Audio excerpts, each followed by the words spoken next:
All right, let's continue our face-off and take a little closer look at the user interface on both the Apple iPhone 4S and HTC EVO 3D. The iPhone 4S, you're going to get up to, I believe, 11 different panels that you can customize with up to 16 different shortcuts per panel. Shortcuts can consist of application shortcuts like you see here, a bookmark or a folder. I don't have any folders, so let's make one. Simply drag photos onto camera and hit the home key, and we now have our photography folder. Tap on it to access it.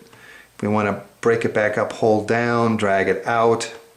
Let's get rid of this one, and we'll pull this out, put it in its spot, and there we go. Now we're back. So that's how you set up a folder. As far as customization, you can go in to settings, wallpapers, and either through the camera roll or the wallpapers that come with it, determine and change the lock screen as well as the home screen.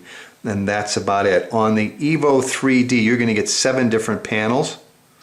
Actually, there's a look at HTC. 7 different panels that you can customize either with widgets, application shortcuts, bookmarks, folders, or contact information. Some of the widgets on it, here's the bookmark widget. It's loading. Here's the weather widget, and again, you can have multiple cities. A lot of animation. Here's the home screen and your clock and weather widget. And again, news widget. You see I've got Android Authority, a little plug for you guys. Calendar widget. And again, you can have regular application shortcuts as well, as you can see here. A lot of customization available. That's a personalization icon. You can change scenes. You can see the different scenes that are available. You can change skins. And they only give you 3, but there's more available from HTC. You can change wallpapers, and again, it supports live wallpapers, which can be kind of slick. Here's some of your live wallpapers. Also have lock screen, and this is very nice. You can determine what type of lock screen you'd like, and the one I have currently is set up as weather, so when you turn the phone on, you're going to get the weather. You can set up for friend stream, photo album, or simply wallpaper, clock, or stocks. And the other thing you can do is go into settings here, and you can determine what 4 application shortcuts are available when you turn the phone on that you can get at without having to even unlock the phone, and simply drag it into the unlock area, which is very nice. Also, we've got the list of different widgets and the total. Okay, there's no room on that particular screen to add a widget. Let me see how I can, what's another way to do this? Let me remove this one. Oop. And let's go here, see if I can do it this way. Go to widgets and browse all HTC widgets. How many do we have? We have a total of 81 different widgets available. In fact, one Sprint widget, and there it is, as you can see it there. All right, so obviously a lot of customization available. Let's take a look at the notification systems on both as well, because they're both pretty cool.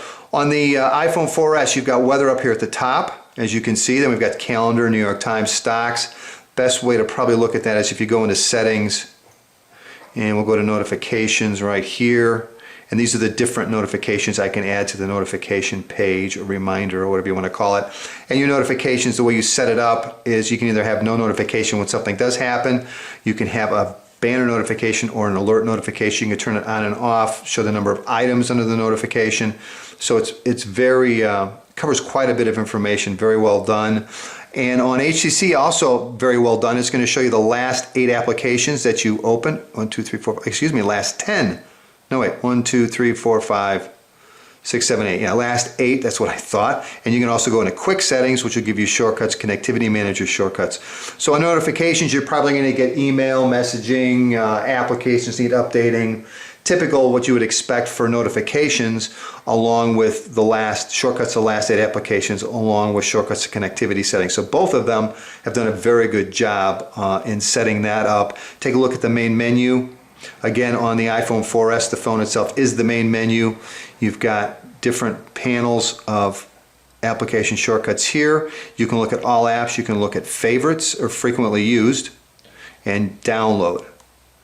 All right, we also have multitasking on both. Holding down on the home screen, on the home key, will bring up the last 8 applications, recent applications on the EVO 3D. Well, I'm starting to lose it. And on the iPhone 4S, simply pushing down twice on the home key will bring up tasks that are running. Simply tap on any one will take you directly to it. Both of them have dedicated search. Swiping to the right from the home screen will open up the search, or pushing down once will open up the search. And then you've got dedicated search here, and you have speech to text. Search the internet on the EVO 3D, which is a little bit more advanced than what the iPhone 4S has. And I think I'm going to leave it at that for a little closer look at the user interface on both. Next up, let's take a look at the messaging applications on both. There's a look at the keyboards for you. On the two of them, the keys look about the same width, and the EVO 3D keys look just a bit taller. Again, you've got a much larger display. You've also got numbers and symbols available long touch on the, or long press, on the EVO 3D.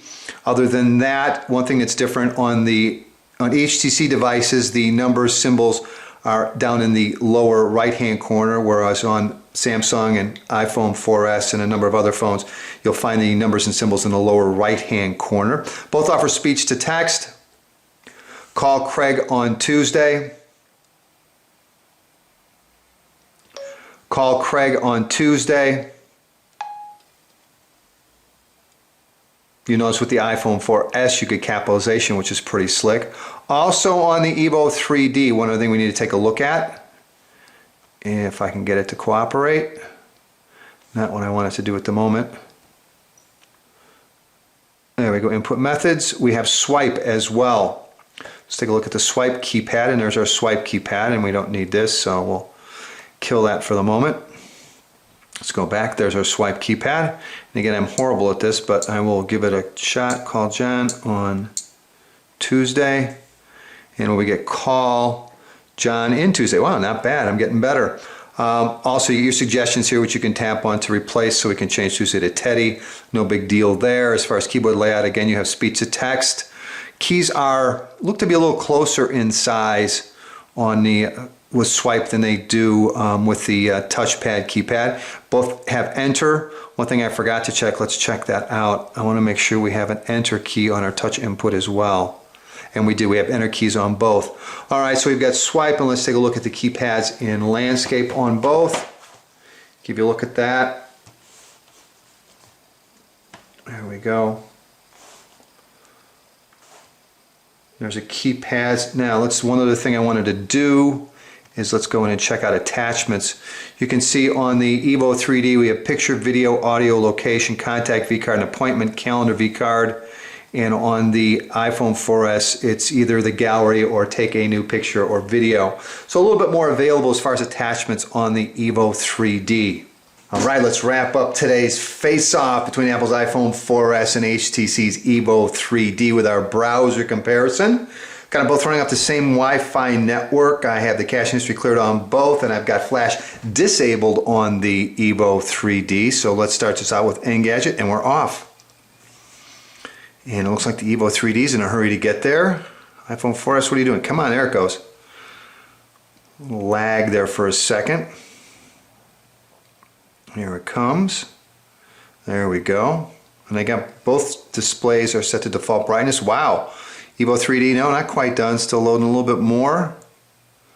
So you're going to finish ahead. Here comes the iPhone 4S. iPhone 4, up. The little swirly up at the top on the iPhone 4S was still running when the EVO 3D finished, so I'm going to give it to the EVO 3D, but it is not quite as smooth as the iPhone 4S. There you go, so look at both. Double tap to zoom in. There's a text on both.